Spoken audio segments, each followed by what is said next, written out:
নবীদের গুণ। প্রত্যেকটা নবী ধৈর্যশীল ছিলেন, প্রত্যেকটা নবী সবের ছিলেন, প্রত্যেকটা নবীকে আল্লাহ তাআলা শক্তির মধ্যে একটা অসাধারণ ক্ষমতা দিয়েছিলেন। প্রিয় ভাইয়েরা, সবর হচ্ছে এমন একটি হাতিয়ার, এমন একটি যন্ত্র যা কখনো ব্যর্থ হয় না। সবর এমন একটি যন্ত্র যা কখনো বৃথা যায় না, এবং সবরকে আল্লাহ তাআলা এমন একটি তীর বানিয়েছেন যা কখনো লক্ষ্যভ্রষ্ট হয় না, এবং সবরকে আল্লাহ তাআলা এমন একটি দুর্গ বানিয়েছেন যা কখনো ধ্বংস হয় না।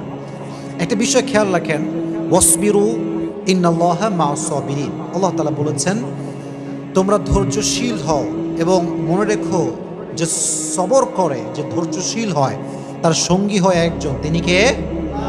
আল্লাহ তার সঙ্গী হয়। এখন প্রশ্ন হচ্ছে যে সবর, ওয়াই সবর ইজ মোস্ট ইম্পর্টেন্ট? সবরটা গুরুত্বপূর্ণ কেন?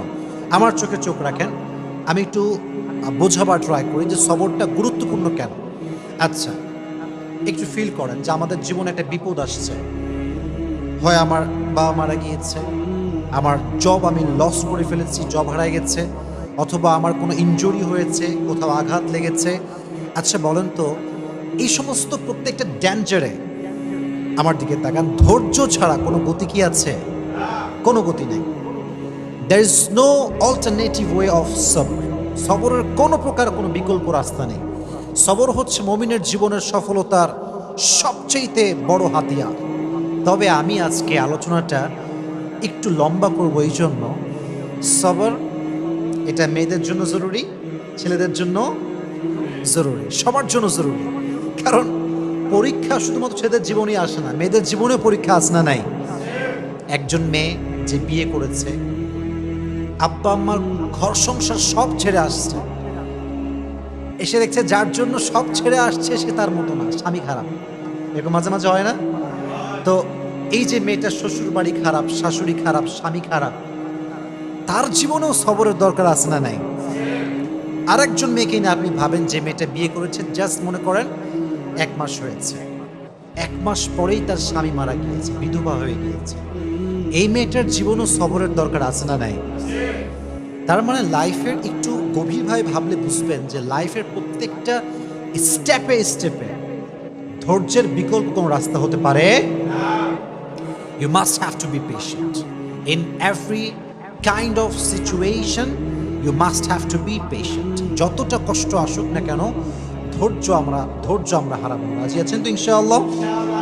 আচ্ছা, আমি কোরআন থেকে কিছু এক্সাম্পল দিব ধৈর্য কাকে বলে, নবীদের ধৈর্য কেমন ছিল, এবং আমি হাদিস থেকেও কিছু এক্সাম্পল দিব যে কিভাবে আমরা ধৈর্যশীল হতে পারি।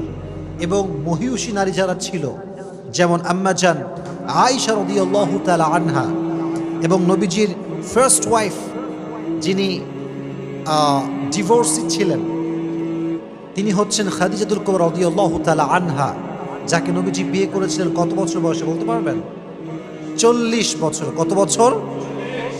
তার জীবন থেকে আমরা সবরের শিক্ষা কেমন করে নিতে পারি?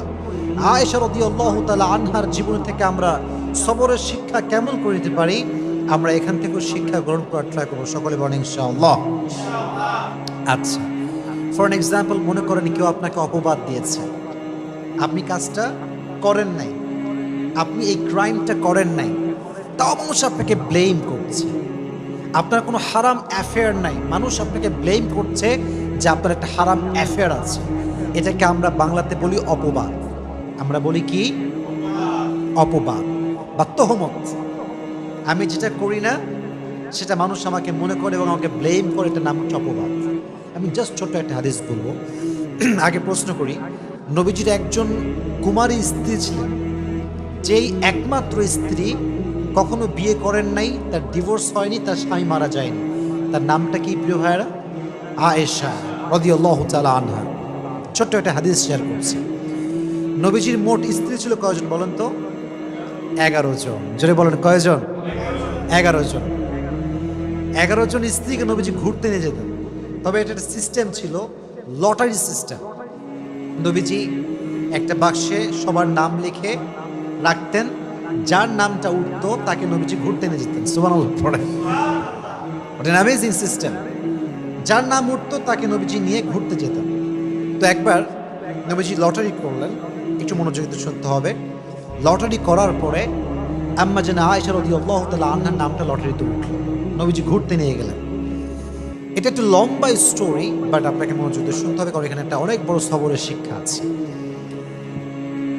সেই যুগে ঘুরতে যাওয়া হতো মেয়েদেরকে নিয়ে, ওয়াইফদেরকে নিয়ে। এটাকে বলা হতো হাউদাজ, আমরা বলি এটাকে পালকি। আগের যুগে বিয়ে হতো কিসে করে? পালকিতে করে। হাউদাজ যেটাকে আমরা আরবিতে বলি পালকি, পালকিতে চড়ে বিয়ে হতো, হতো না? আগের যুগে এটা সিস্টেম ছিল। তো তখনকার যুগে এভাবে পালকিতে চড়ে ঘুরতে নিয়ে যাওয়া হতো। তো আম্মা জান আয়েশা রাদিয়াল্লাহু তাআলা আনহাকে পালকিতে চড়ে নিয়ে যাওয়া হচ্ছে ঘোরার জন্য। তো যখন কাম ব্যাক করবে বাসার দিকে, এক্স্যাক্টলি ওই সময় এসে আম্মা জান আয়েশা রাদিয়াল্লাহু তাআলা আনহার প্রকৃতির চাপে তিনি প্রকৃতির ডাকে সাড়া দেওয়ার জন্য বের হন, মানে পালকি থেকে নামেন। যেটা হয় সেটা হচ্ছে পালকি থেকে নামার পরে উনি দূরে যান প্রকৃতির ডাকে সাড়া দেওয়ার জন্য। এখন মজার বিষয় হচ্ছে আম্মা জান আয়েশা রাদিয়াল্লাহু তাআলা আনহা ছিলেন, she was slim, she was not fat. উনি খুব চিকন ছিলেন, মোটা ছিলেন না, চিকন ছিলেন। চিকন মানুষ কোথাও উঠলেও বোঝা যায় না, নামলেও বোঝা যায় না, কারণ সে স্লিম বডি বিলং করে। মোটারা কোথাও উঠলে দেখবেন মাঝে মাঝে মোটারা রিক্সায় উঠলে রিক্সার জায়গায় থাকে না বসা। তো এটা হচ্ছে বডির ডিফারেন্স। তো কি হলো, উনি যখন প্রকৃতিটাকে সাড়া দেওয়ার জন্য গেছেন, যেই সাহাবি পালকিটা টানছিল, পালকিটা নিয়ে যাচ্ছিল, ওই সাহাবি বোঝে নাই যে আসলেই আম্মা জান আয়েশা উঠেছেন নাকি উঠেন নাই। যেহেতু উনি স্লিম ছিলেন, উঠলেও যা, না উঠলেও উনি নিয়ে চলে আসছে। আম্মা জান আয়েশা রাদিয়াল্লাহু তাআলা আনহা যখন প্রকৃতির ডাকে সাড়া দিয়ে ফিরে আসেন, দেখছেন পালকি নাই। পালকি কোথায়? পালকি আর নাই, পালকি চলে গিয়েছে, কারণ সে ভেবেছে এখানে আয়েশা রাদিয়াল্লাহু তাআলা আনহা আছে। তো উনি যখন ফিরে আসলেন, দেখলেন পালকি নেই। তখন উনি খুব সবরের সাথে অপেক্ষা করলেন। যখন দেখলেন অপেক্ষা করেও আসছে না, তখন তিনি কি করলেন জানেন? সুন্দর করে মরুভূমিতে শুয়ে পড়লেন চাদর মুড়ি দিয়ে।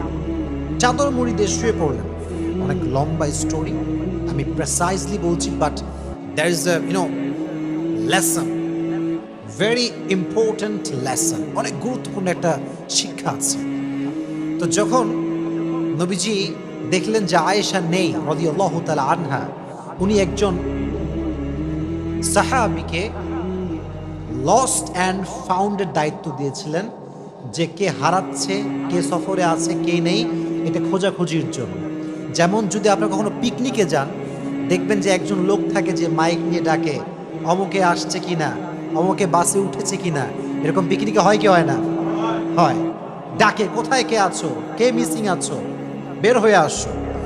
তো যেই সাহাবীকে নবীজি দায়িত্ব দিয়েছিলেন তার নাম হচ্ছে আব্দুল্লাহ ইবনে মুআত্তাল। আব্দুল্লাহ ইবনে মুআত্তাল রাদিয়াল্লাহু তাআলা আনহু। উনি এবার আয়েশা রাদিয়াল্লাহু তাআলা আনহাকে খোঁজা শুরু করলেন। খুঁজতে খুঁজতে তিনি দেখতে পেলেন আয়েশা রাদিয়াল্লাহু তাআলা আনহা মরুভূমির মাঝখানে চাদর মুড়ি দিয়ে শুয়ে আছেন। উনি বুঝতে পারলেন এটাই আয়েশা রাদিয়াল্লাহু তাআলা আনহা। উনি ডাকলেন না, গিয়ে কথা বললেন না, চুপচাপ দাঁড়িয়ে থাকলেন। যখন আয়েশা টের পেল যে এখানে কেউ এসেছে আমাকে নেওয়ার জন্য, উনি চলে আসলেন। এবার তাকে নিয়ে সে ফিরে আসলো নবীজির কাছে। কিন্তু যেহেতু সফরে সবাই ফিরে গিয়েছে বাসাতে, আর সর্বশেষ আব্দুল্লাহ ইবনে মুআত্তাল আম্মা জান আয়েশাকে নিয়ে ফিরে এসেছেন, মুনাফিকদের সর্দার আব্দুল্লাহ ইবনে সালুল সুযোগ পেয়ে গেল। কি সুযোগ? এবার সে ব্লেম শুরু করলো যে আয়েশার সঙ্গে এই সাহাবীর একটা জেনার সম্পর্ক আছে। সকলে বলেন নাউজুবিল্লাহ। পৃথিবীর সবচাইতে সতীত্ববান নারীর উপরে জেনার ব্লেম, কত বড় মারাত্মক জঘন্য অপরাধের ব্লেম। আপনি চিন্তা করতে পারেন কার ব্যাপারে? আপনার ব্যাপারে নয়, আমার ব্যাপারে নয়, সবচেয়ে সতীত্ববান নারী আয়েশা রাদিয়াল্লাহু তাআলা আনহার ব্যাপারে ব্লেম করা হলো যে সে এই সাহাবীর সঙ্গে ওই মরুভূমি থেকে আসার সময় খারাপ কাজ করেছে, অন্যায় করেছে, জেনা করেছে। কিন্তু বিষয়টা আয়েশা জানতেন না যে আমার বিষয়ে এই ব্লেমটা করা হয়েছে। কিন্তু উনি ফিল করলেন যে